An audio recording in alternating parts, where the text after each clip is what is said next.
On va encore tourner dans Ésaïe chapitre 29. On continue. Où est-ce qu'on était rendu? Et on va regarder quelque chose d'intéressant aujourd'hui. Ben, c'est toujours intéressant, vous le savez. On ne peut rien cacher à Dieu. Probablement que vous saviez ça en théorie, mais en pratique, ça se peut très bien que, comme moi, vous ayez déjà essayé. Ésaïe chapitre 29, verset 15. « Malheur à ceux qui cachent leurs desseins pour les dérober à l'Éternel, qui font leurs œuvres dans les ténèbres et qui disent « Qui nous voit et qui nous connaît? » On va prier. Seigneur notre Dieu, on est encore une fois dans ta présence en étant toujours reconnaissant de tout ce que tu fais. Et notre prière ce matin, c'est que tu puisses toucher nos cœurs par ta parole. Et que ton Esprit Saint puisse saisir chacun de nous, puis le faire comprendre, et toucher, transformer et mettre en pratique cette belle parole. Et Seigneur, je voudrais te prier que tu puisses répondre aux besoins les plus profonds des cœurs de chacun. Et que ton nom soit loué, glorifié, que des âmes soient sauvées, que des vies soient transformées. Dans le nom de Jésus, je te prie. Amen. Je pense que je ne vous apprendrai rien si je vous dis, puis la plupart vous le savez déjà, que quand j'étais plus jeune, j'étais vraiment un vrai tannant. Hein? Je pense juste à me voir, probablement vous avez deviné ça. J'étais une petite peste, genre de peste que quand on allait en visite, moi je suis le seul garçon, j'ai 4 sœurs, puis fait qu'on allait en visite chez un de mes oncles, mon oncle Aurel, je me rappelle, mon père arrêtait le char à peu près 2 coins de rue avant d'arriver, puis il se revirait de bord, puis là je me faisais sermonner, t'es mieux de blablabla, en tout cas. Puis si ça marche pas, puis des fois j'exagère quand je raconte ça, puis là je me donnais des claques avant, mais c'est pas vrai, je faisais pas ça. c'est vraiment, je me faisais sermonner bien comme il faut, puis la plupart du temps, ça donnait pas grand-chose. Fait que, et je dis souvent ça, j'ai eu quelques bonnes corrections quand j'étais jeune, mais j'en ai eu de loin pas assez. Vraiment, là, j'en méritais bien plus souvent que ce que j'ai eu. Mais je me rappelle de une. Je me rappelle de une. Et quand on restait en Gaspésie, on avait une vieille maison avec un poêle à bois. Le seul poêle électrique qu'on avait, c'était un petit 2 ronds qui allait sur le comptoir parce que l'été, quand il faisait bien chaud, pour éviter de faire à manger avec le poêle à bois, là, parce que ça provoque de la chaleur. Ça fait que, puis, à ce que je sache, ça n'a pas marché souvent, ce petit poêle-là, parce que de toute façon, ma grand-mère qui vivait à la maison, elle aimait ça faire de la pâtisserie, puis ça prenait le four. Ça fait qu'on n'avait pas de four électrique. Il y avait juste le four dans le poêle à bois. Donc, tout ça pour dire que il y avait toujours des allumettes proches du poêle à bois. Hein, ça prend ça pour allumer le feu. Puis un jour, j'ai décidé de prendre la boîte d'allumettes. Puis je me suis dit, où est-ce que j'irais bien? La meilleure place à se cacher pour jouer avec des allumettes, c'était dans la chaîne à bois dehors. Pour ceux d'une autre génération, puis je pense aussi à Ludovic qui est français, une chaîne à bois, il faut que j'explique c'est quoi. C'est un genre de pièce qui est attachée après la maison et puis qui sert de cabanon. Puis nous autres, chez nous, il n'y avait pas de plancher, là, c'était directement à terre. Puis c'était là qu'on mettait le bois pour le poêle à bois. Et je me souviens pas si j'ai eu le temps d'allumer une allumette ou pas, mais je me souviens, mon père est arrivé vite. Et il s'est arrangé pour que je sache qu'il ne faut pas jouer avec des allumettes dans la chaîne à bois. Fait que je me rappelle de cette correction-là. Et tout ça pour dire que, quand on vient de lire dans Ésaïe chapitre 29, comme beaucoup de monde, je voulais faire un mauvais coup, puis je me suis dit, où c'est que j'irais bien me cacher? Et ça, c'est la chose la plus évidente, normale, que la majorité des gens font quand ils font de quoi de pas correct, ils décident de trouver une place pour se cacher. Et Évidemment, on vit dans une époque, aujourd'hui, peut-être que l'on va dire les gens se cachent de moins en moins pour faire des choses de pas correctes, mais il reste que dans beaucoup de cas, c'est encore la même chose. Si quelqu'un veut faire un vol, il va pas faire ça au grand jour, ils vont se cacher. Un meurtre, la débauche, l'adultère et plein d'autres choses qu'on pourrait nommer, où est-ce que les gens vont se cacher pour aller les faire. On peut se cacher de nos parents, on peut se cacher des professeurs, je pense que plusieurs l'ont déjà fait, de son conjoint, de sa conjointe, on peut se cacher de son patron. On peut se cacher du gouvernement en falsifiant des documents pour ne pas payer d'impôts, par exemple, de la police. Et on pourrait rajouter à cette liste-là, je ne sais pas combien d'autres. Mais, malgré ce que beaucoup de gens peuvent penser, on ne peut pas se cacher de Dieu. Il n'y a pas une place dans l'univers, il n'y a pas rien que quelqu'un peut faire que Dieu ne sait pas qu'est-ce qui est en train de se passer. Quand on étudie la doctrine de Dieu, dans les premières choses qu'on apprend, on apprend l'omnipotence de Dieu. On a des étudiants, là, ça veut dire quoi ça, l'omnipotence de Dieu? Hein? Dieu est puissant. Hein? On a l'omniprésence de Dieu. Dieu est présent partout. Hein? On a l'omniscience de Dieu. Dieu sait tout. Et ça, c'est les choses de base qu'on apprend. Il y en a plein d'autres choses là, qui nous parlent de Dieu. Mais deux de ces trois-là, hein, l'omniprésence et l'omniscience, 2 sur 3, nous parlent du fait que Dieu, non seulement il est présent partout, mais il connaît toutes choses. Fait qu'il n'y a rien, il n'y a pas une place sur la terre qu'on peut se cacher, puis il n'y a pas rien qu'on peut faire que Dieu ne sait pas. Et de tous les passages dans la parole de Dieu qui parlent de ça, puis on va revenir dans Ésaïe 29, mais on va passer un petit peu de temps dans le psaume 139. C'est probablement le psaume qui démontre ça le mieux. Cette idée-là que non seulement Dieu est partout, mais que Dieu sait tout. Psaume 139, on va lire quelques-uns des versets. Au chef des chants de David, psaume: Éternel, tu me sondes et tu me connais. Tu sais quand je m'assieds et quand je me lève. Tu pénètres de loin ma pensée. Tu sais quand je marche et quand je me couche. Tu pénètres toutes mes voies. Quand la parole n'est pas sur ma langue, que déjà, ô Éternel, tu la connais entièrement. Tu m'entoures par derrière et par devant. Tu mets ta main sur moi. Une science aussi merveilleuse est au-dessus de ma portée. Elle est trop élevée pour que je puisse la saisir. Où irai-je loin de ton esprit? Où fuirai-je loin de ta face? Si je monte aux cieux, tu y es. Si je me couche au séjour des morts, t'y voilà. Si je prends les ailes de l'aurore, que j'aille habiter à l'extrémité de la mer, là aussi ta main me conduira, et ta droite me saisira. Si je dis, au moins les ténèbres me couvriront, la nuit devient lumière autour de moi. Même les ténèbres ne sont pas obscures pour toi. La nuit brille comme le jour, les ténèbres comme la lumière. C'est tellement un beau passage, hein, qui décrit Dieu, comment Dieu est. Il est partout en même temps. C'est dur à concevoir, cette idée-là. Il connaît toutes choses.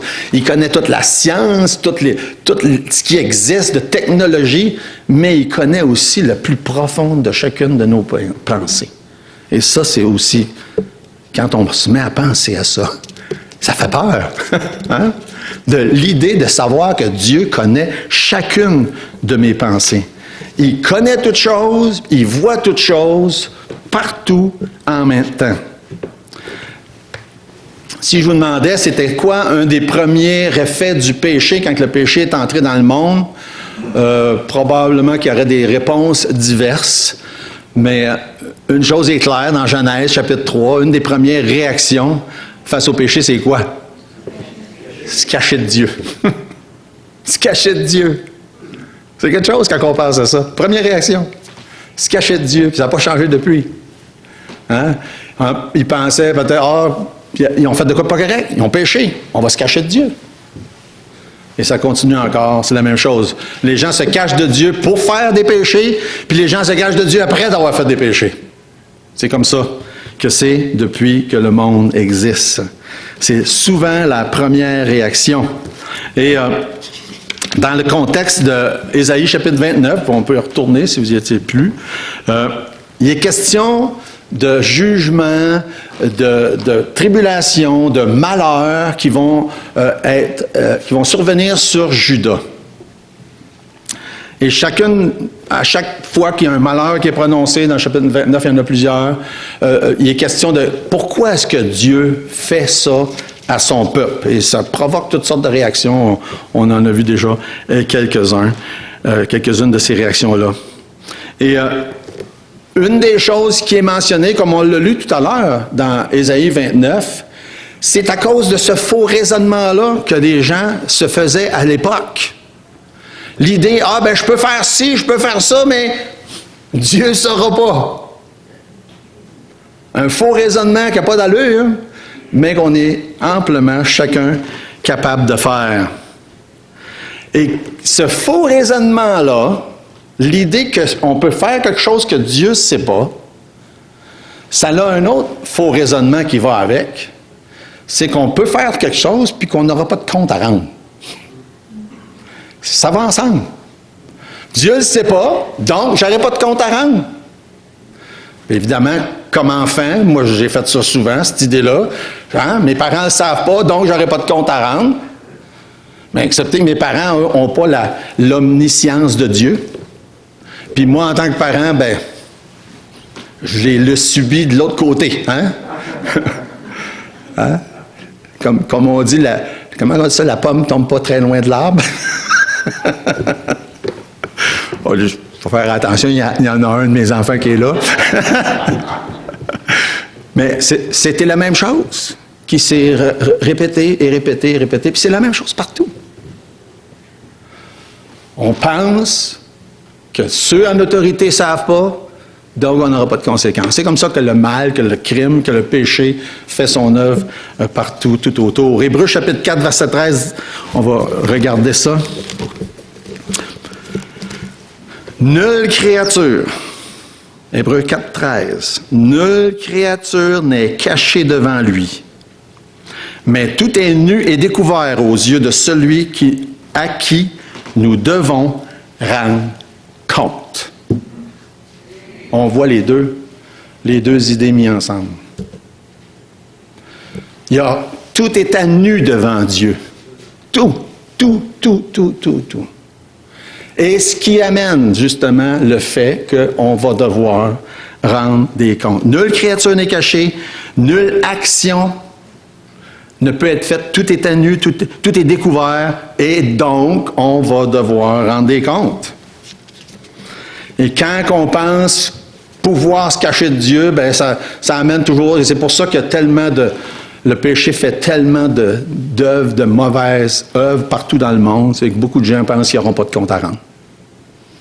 Mais vous devriez savoir, on devrait savoir qu'on va tous avoir des comptes à rendre. Maintenant, si vous êtes sauvés par la grâce, vous n'aurez pas à rendre compte pour chacun de vos péchés que Jésus a déjà pardonné, puis c'est réglé, puis gloire à Dieu pour ça. Mais on va quand même avoir des comptes à rendre, c'est ce que ça dit. Pour ce qu'on n'aura pas fait ou fait pour la gloire de Dieu. C'est ce que la Bible dit. Un autre point dans Ésaïe 29, en rapport avec ça, c'est que quand on veut cacher des choses à Dieu, ça veut dire qu'on se pense plus smart que lui. Peut-être que vous n'avez pas pensé à ça, mais c'est ça que ça veut dire. Ça veut dire qu'on se pense plus smart que lui.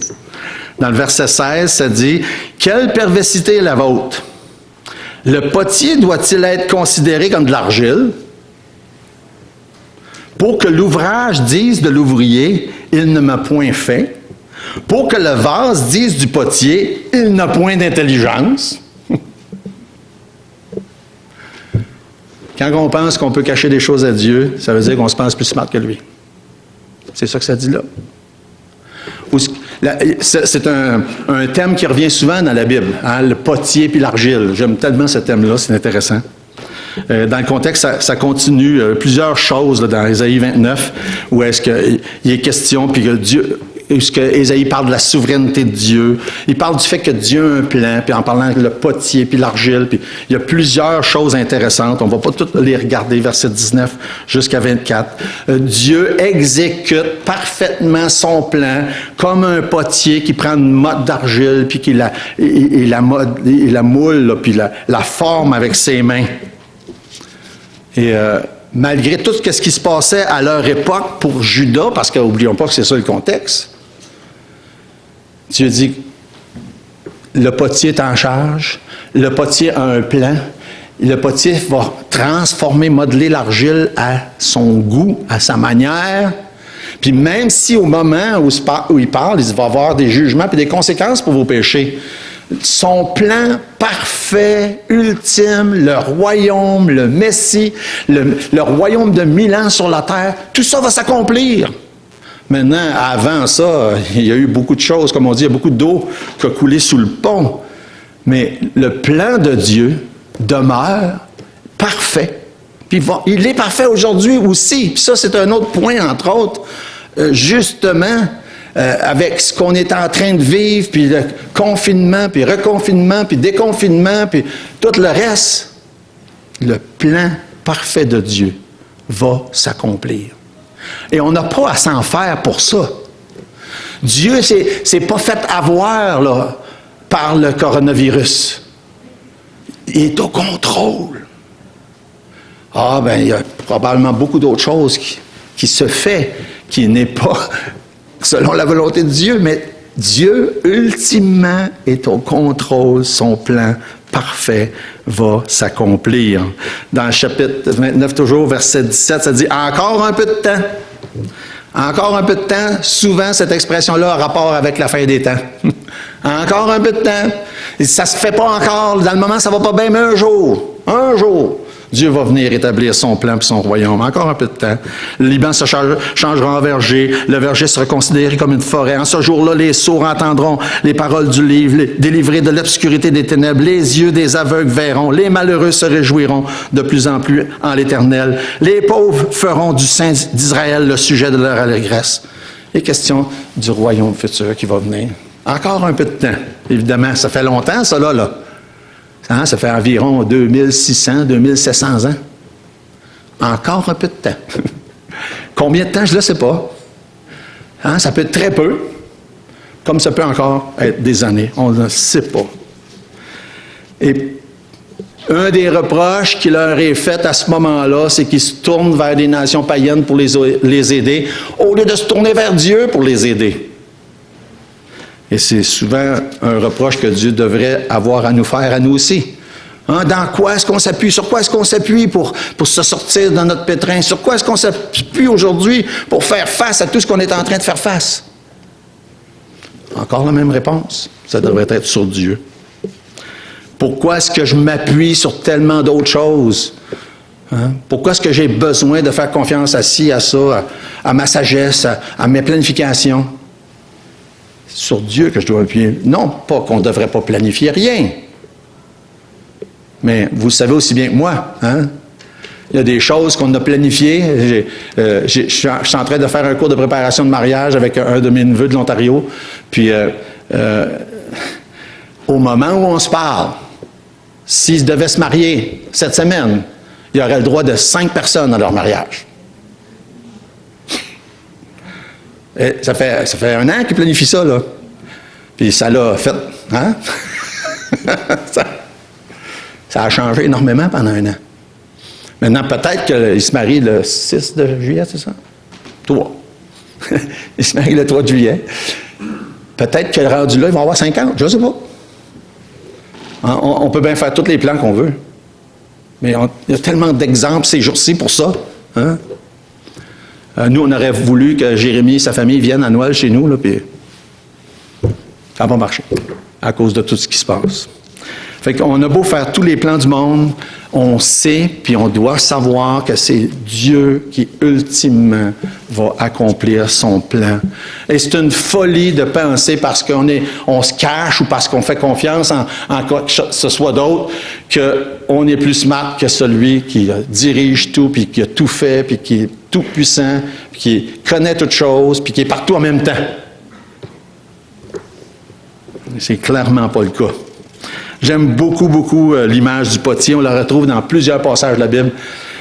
Pour avoir fait un petit peu de poterie quand j'étais jeune, à l'école, à Polyvalente, sur un tour, jamais été bien bon, là, mais je n'ai fait un peu. Puis, à un autre moment donné dans ma vie, j'ai travaillé pour un potier, dans une poterie. Fait que j'ai travaillé pour Jean-Pierre Brouillard, quelques-uns connaissent Jean-Pierre. Jean-Pierre qui a fait 36 métiers, mais à un moment donné de sa vie, c'était un potier, un vrai puis un bon. Il y avait même, à un moment donné, un atelier où il y avait 3-4 potiers qui traversent des tours dans une vitrine, puis que les clients venaient pour acheter des choses, puis les voyaient en train de travailler. Puis, en tout cas, lui, c'est un bon. Lui est bon pour faire. Il faisait des grosses pièces là, sur son tour. Mais même si je n'ai pas fait beaucoup, puis je suis pas très bon, je sais c'est quoi. Je sais comment ça marche. Puis je sais que quand tu mets une motte d'argile sur un tour, là, la motte d'argile, elle ne servir pas de bord pour dire « Hey, écoute bien, là, je vais t'expliquer qu'est-ce que je veux que tu fasses aujourd'hui. » Marche pas de même. Impossible. Hein, vous savez, c'est pas compliqué à comprendre. La motte d'argile n'a pas un mot à dire. Excepté quand c'est des pas bons comme moi, là, elle en a un mot à dire parce que je veux bien faire quelque chose, c'est pas ça que ça donne. Mais un bon potier fait ce qu'il veut avec la motte d'argile. Il fait ce qu'il veut avec. Et c'est tellement impressionnant. En tout cas, je ne sais pas si vous avez déjà vu ça, là. C'est quelque chose à voir, là, de prendre, puis de voir ça monter de même, là. C'est tellement beau, tellement impressionnant. Mais Dieu, ces images-là reviennent constamment dans la Bible en parlant de Dieu en rapport avec toutes nous autres. Dieu, il est le potier. Puis nous autres, on est la motte d'argile. J'aime ça, parce que c'est un peu rabaissant, puis c'est correct comme ça. Dieu veut qu'on s'humilie, puis se faire traiter de motte d'argile ou de motte de bouette, en réalité, parce que c'est à peu près ça. Ben, ça a un effet un petit peu rabaissant, puis c'est bien correct. Devant Dieu, c'est comme ça qu'il faut se regarder, puis c'est comme ça qu'il faut se voir. Ésaïe 45, verset 9. « Malheur à qui conteste avec son Créateur, vase parmi des vases de terre. L'argile dit-elle à celui qui la façonne, « Que fais-tu? » Et l'œuvre dit-elle à l'ouvrier, « Tu n'es point de main. » Ésaïe 64, verset 7. « Cependant, ô Éternel, tu es notre Père.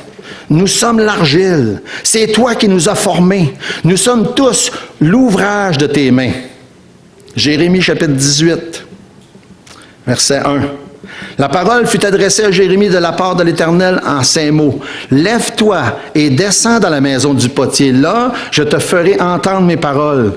Je descendis dans la maison du potier. Voici, il travaillait sur un tour. » Hey, imaginez-vous, là, la technologie de ça là, a presque pas changé depuis 2000 et plusieurs centaines d'années. Le tour, là, puis il y en a encore des tours comme ça. Là. Dans la plupart des potiers, aujourd'hui, ils ont des tours électriques. Mais moi, j'ai déjà travaillé sur un tour à pédale. Manière de parler, c'est une grosse plaque en bas, puis là, tu pousses avec ton pied comme ça, là, pour le faire tourner. Quand je dis travailler, c'est beaucoup dire, là. J'ai déjà essayé. Mais ça n'a presque pas changé depuis ce temps-là. Et quand on lit ces passages-là, c'est comme si, quand on voit qu'un potier travaille aujourd'hui, on dirait que c'est pareil comme là. Le potier est en train de travailler sur son tour. Le vase qu'il faisait ne réussit pas. Comme il arrive à l'argile dans la main du potier, il en refit un autre, tel qu'il trouva bon de le faire. Et la parole de l'Éternel me fut adressée en ces mots. « Ne puis-je pas agir envers vous comme ce potier, maison d'Israël? » Dieu qui est en train de dire à l'argile, « Comment se fait que moi, je ne peux pas faire avec vous autres comme le potier fait avec sa motte d'argile? » Ou autrement dit, « Comment ça vous vous laissez pas faire? » C'est ça que ça veut dire. Comment ça vous laissez pas Dieu le faire, ce qu'il veut faire? Il demande la question à Israël, très bien applicable à nous aujourd'hui. Pourquoi est-ce que je ne laisse pas faire ce que Dieu veut faire avec moi dans ma vie? C'est ça la question. Comme qu'il dit, ainsi vous êtes dans ma main, maison d'Israël. C'est utilisé dans le Nouveau Testament aussi, dans Romains chapitre 9. La même image qui revient. Comme dit, ça revient souvent. Verset 20 dans Romains chapitre 9. « Ô homme, toi plutôt, qui es-tu pour contester avec Dieu? Le vase d'argile dira-t-il à celui qui l'a formé, « Pourquoi m'as-tu fait ainsi? » Hein? Quand on est là en train de questionner Dieu. Puis vous savez, questionner Dieu, on l'a vu souvent, c'est pas mauvais de questionner Dieu, là. Mais il y a une différence entre questionner et questionner. Vous savez ça? Hein? Il y a une différence entre questionner et questionner. On peut questionner parce qu'on veut savoir, mais on peut questionner parce qu'on n'est pas d'accord. C'est pas pareil. Là, il parle de questionner quand on n'est pas d'accord. Hein? Comment se fait que tu as fait ça? Pourquoi que tu permets telle chose? Pourquoi faire qu'on retombe en zone rouge? Ça, c'était moi, hier.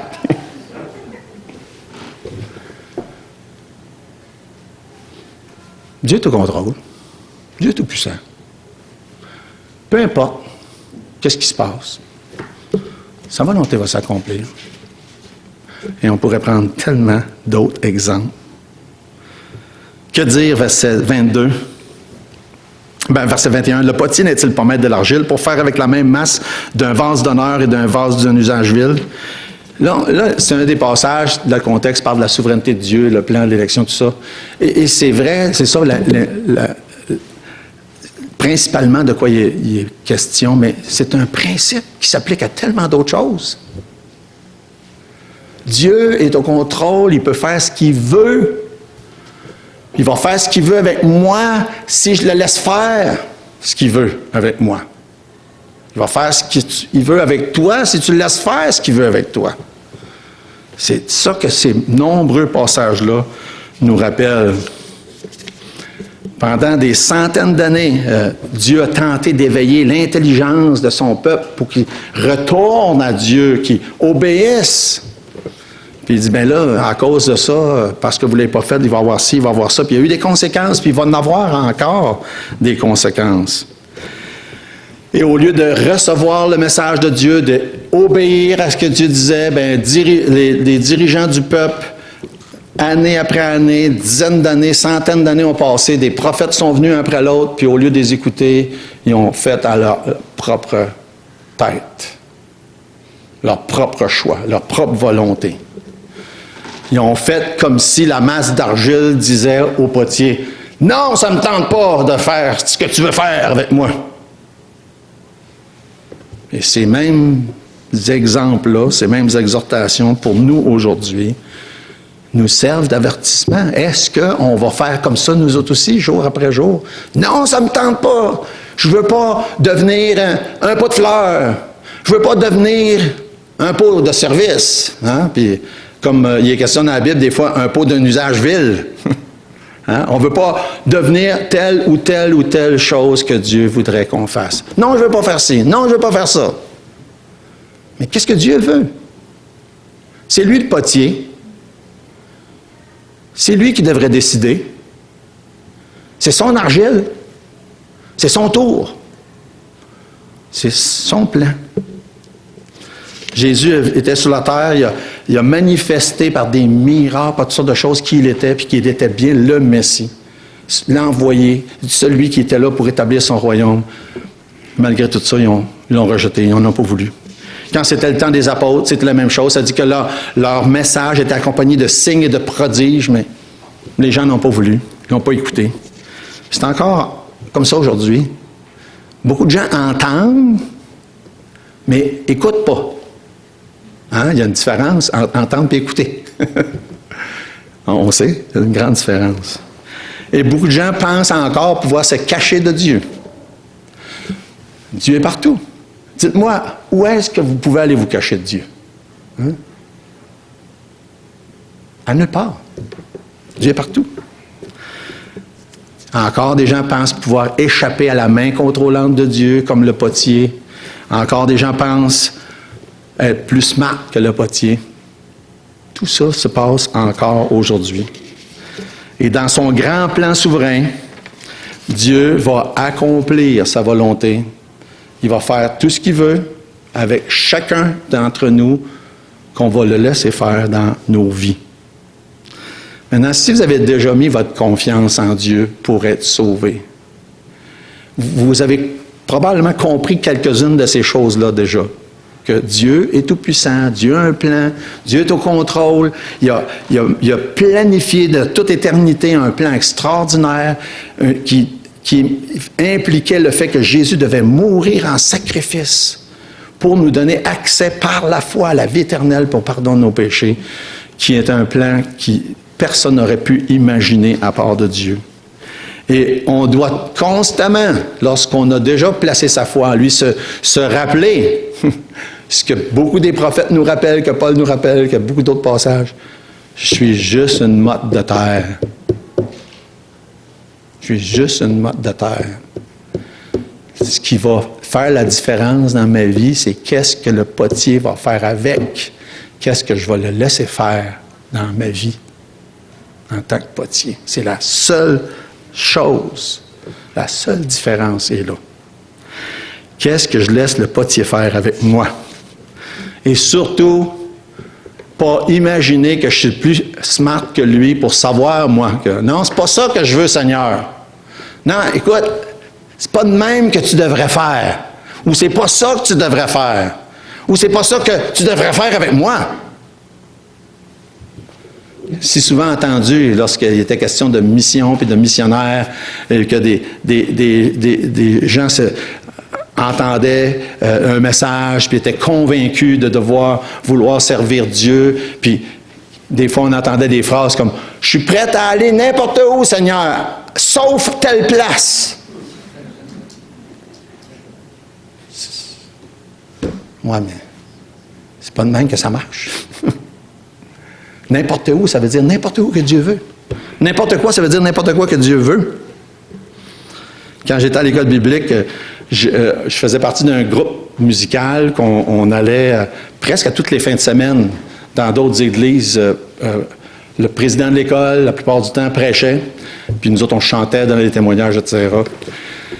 Et ça arrivait des fois qu'il prêchait 2-3 fois de suite le même message. Fait que moi, j'aimais ça. J'ai toujours aimé ça, entendre un message de 3 fois. Moi, je ne sais pas pour vous autres, là, mais même que je pense que j'ai déjà compté ça. Les premières années que j'étais sauvé, le pasteur Lortie, qui était mon pasteur, il était pasteur par intérim dans une autre église à Chambly. On était à Saint-Jean, lui, l'église à Chambly. Fait qu'il prêchait à Saint-Jean. Puis ensuite, tout de suite après le culte, embarquait dans son char, s'en allait à Chambly, prêchait le même message. Moi, j'allais avec lui tous les dimanches. J'aimais ça entendre le message. J'ai la tête dure, c'est peut-être pour ça. J'aimais ça entendre le message 2 fois. Mais en tout cas, le message du président à l'école biblique, souvent on les entendait les mêmes. Mais il y a une chose qui était marquante, pratiquement à tous les fois. Il faisait ce qu'on appelle un cantique d'appel. Puis c'était toujours le même chant. Et le chant en anglais, ça s'appelle « Have thine own way ». Et il a fallu que j'aille le voir parce que je ne me rappelais pas par cœur toutes les paroles, là, mais je vais vous le dire. Je vais vous le lire en anglais parce que c'est plus, ça rime un peu. Mais je vais vous le traduire. Have thine own way, Lord, have thine own way. Thou art the potter.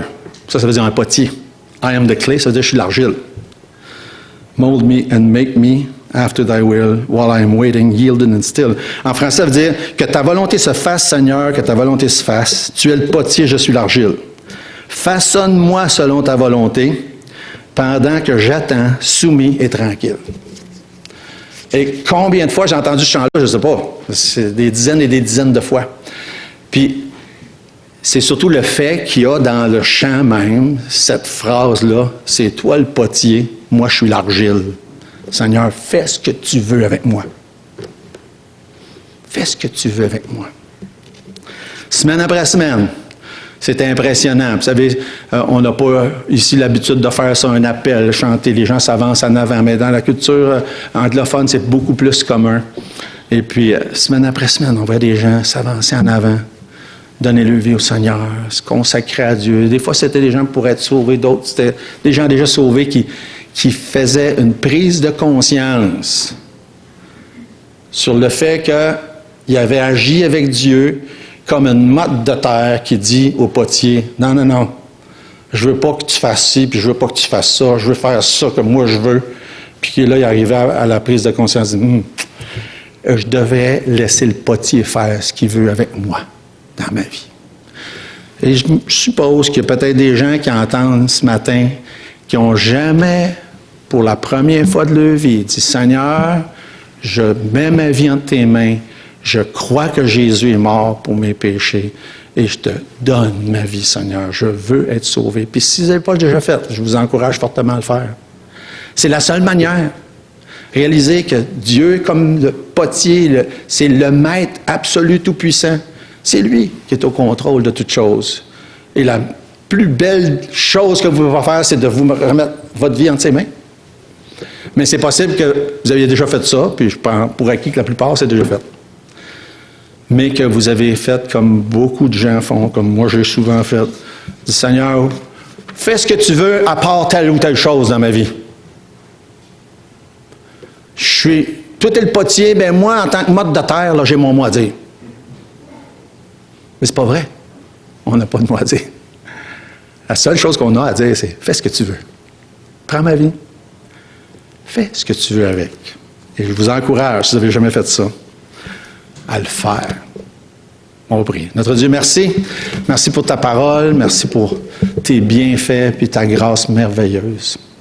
Je vais te prier que tu puisses parler dans le cœur de chacun ce matin, s'il y a qui que ce soit qui n'a pas encore fait cette décision-là de donner sa vie, de croire, de confesser, comme c'est dit dans la parole, pour être sauvé. Je te prie de toucher les cœurs. Et pour chaque enfant de Dieu, Seigneur, fais ce que tu veux dans ma vie. Fais de ce que tu veux dans la vie de chacun ici ce matin qui est prêt à dire, Seigneur, tu es le potier. Je te laisse entière liberté de faire ce que tu veux. Et c'est dans le nom de Jésus, je te demande ces choses. Amen.